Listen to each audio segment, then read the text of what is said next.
Danny Barbeau, salut. Bonjour, ça va? Ça va, toi? Oui, super bien. Hey, t'es un courtier Remax Accès depuis 2 ans, hein? Oui, exact. Mais ça fait plus de temps que ça. Tu fais du courtage. T'as commencé en quelle année, toi, déjà? En 2016 que j'ai commencé comme courtier.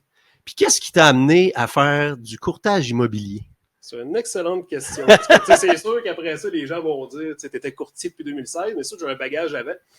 J'ai commencé, si on le regarde, j'ai commencé en 2000 comme agent d'assurance. OK.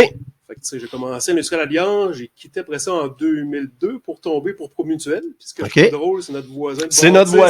C'est notre voisin, Jules Verne. C'est un peu paradoxal, mais c'est ça, j'ai travaillé pour Promutuel après, puis en 2005, j'ai continué pour Promutuel, mais j'ai travaillé en informatique. C'est comme une opportunité qui s'est glissée. Puis c'est ça, fait que j'ai comme travaillé en informatique, puis ce qui m'a amené par après à être courtier, c'est que la vente me manquait, le contact humain.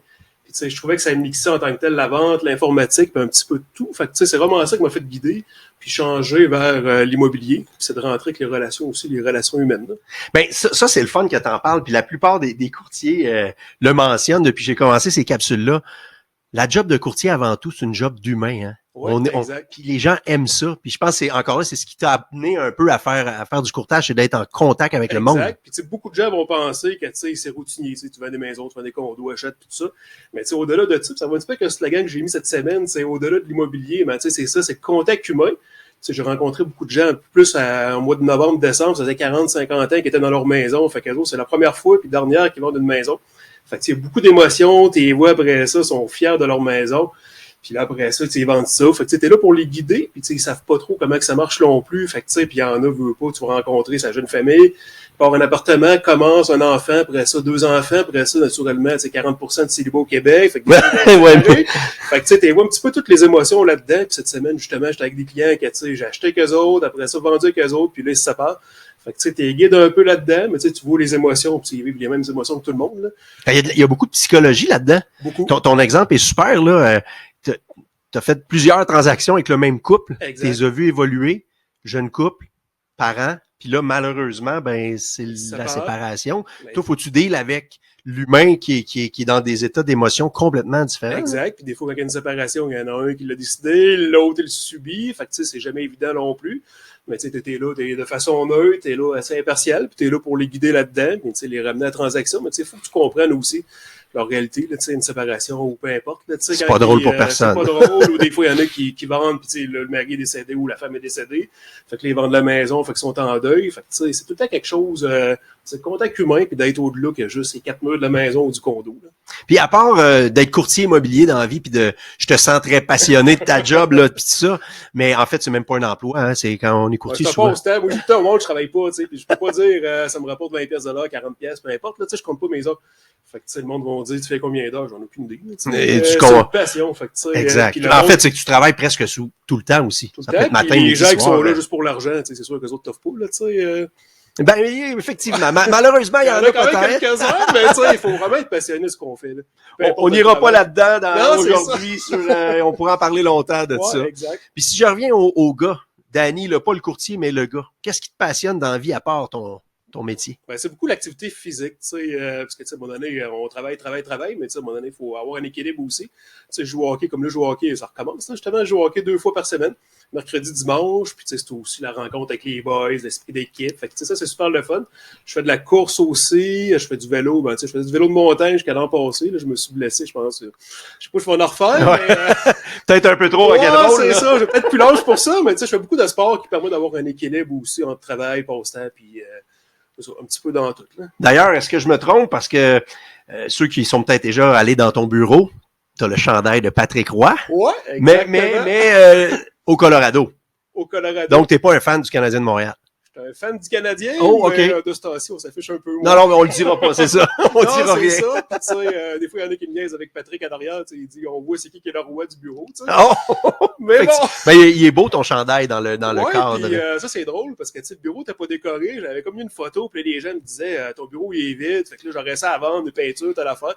Puis là, finalement, c'est de même que la corde est arrivée. C'est arrivé comme ça. Hein, ouais, exact. Mais je savais que tu étais un fan de hockey. D'ailleurs, est-ce que je me trompe aussi ou les chandails sont pas à ton effigie ou quelque chose comme ça? Oui, exactement. C'est de l'équipe Remax Danny Barbeau. Puis j'aime ça. Puis au début, quand j'ai pris l'équipe, je trouvais que les chandails, en tout cas, j'ai trouvé un petit peu lettre. Fait que j'ai dit, on va les changer en même temps.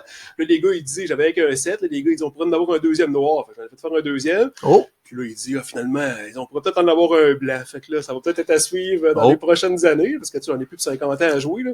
Bon, t'es encore jeune, t'es encore en shape, comme on dit. On sait qu'à le lendemain, c'est plus dur de se lever. J'ai une question pour toi aussi par rapport à ce que tu pensais qu'allait être le métier de courtier immobilier.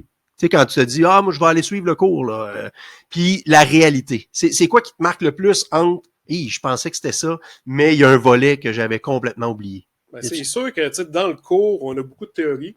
On n'a pas beaucoup de pratique, puis ça, c'est sûr que, moi, en tout cas, j'en ai même vendu par moi-même aussi, j'avais fait affaire avec d'autres courtiers aussi, fait que, c'est des choses qui manquaient de pratique, mais dans la réalité, c'est beaucoup plus d'émotions que je pensais, là.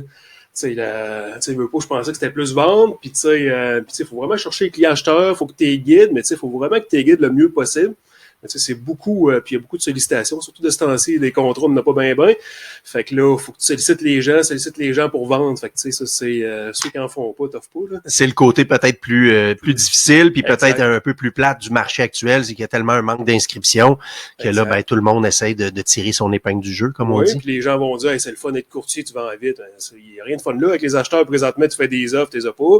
Tu visites. Après ça, on fait plein d'offres. Je trouve qu'on travaille plus qu'avant, puis on a moins de transactions. Fait que, non, c'est un marché qui est pas évident, ni pour les courtiers, ni pour les vendeurs, exact. Et surtout en ce moment pour les acheteurs. Puis, cette semaine, on mettait de quoi, avec que le but est écrasé, mais c'est à peu près ça, puis quand on l'a, on est content, mais souvent, c'est plus cher. On est comme à l'enquête un petit peu, En ce moment, on est plus effectivement, mais faut se dire que comme tout marché, c'est cyclique et exact. Un jour ou l'autre, ça va sûrement revenir. Écoute, j'ai deux questions pour toi, des questions mystères. Et là, ça va être des questions qui peut-être vont avoir un lien avec l'immobilier, peut-être pas du tout. Okay? Fait que j'ai 10 questions, tu me donnes un chiffre de 1 à 10, puis je te lis la question. 6. 6. Y a-tu un lien avec le chiffre 6 pour toi ou? Moi non. OK, non, d'un coup que. Alors, je lis la question. C'est philosophique. Quelle est la définition de réussite pour vous? La réussite en tant que telle, ça peut être à bien des niveaux, mais c'est de se fixer des buts puis de les atteindre, puis moi je pense c'est de jamais se comparer, mais de faire tes propres buts, tes propres objectifs. Puis à un moment donné, quand tu vas être dans une petite boîte comme tout le monde, de dire j'ai atteint ce que je voulais, puis tu faut les mettre. Souvent on les met bien plus loin. Quand j'étais jeune, je me disais je vais me marier à tel âge, j'étais en couple, avoir telle maison. Mais c'était tellement trop loin. Fait que de se faire des affaires plus petites, à plus courte durée, puis être capable de les atteindre, là, mais d'atteindre tes buts, puis quand tu les atteins pas, après ça, te dire j'aurais dû peut-être faire ça, mais d'avoir une introspection aussi. Là.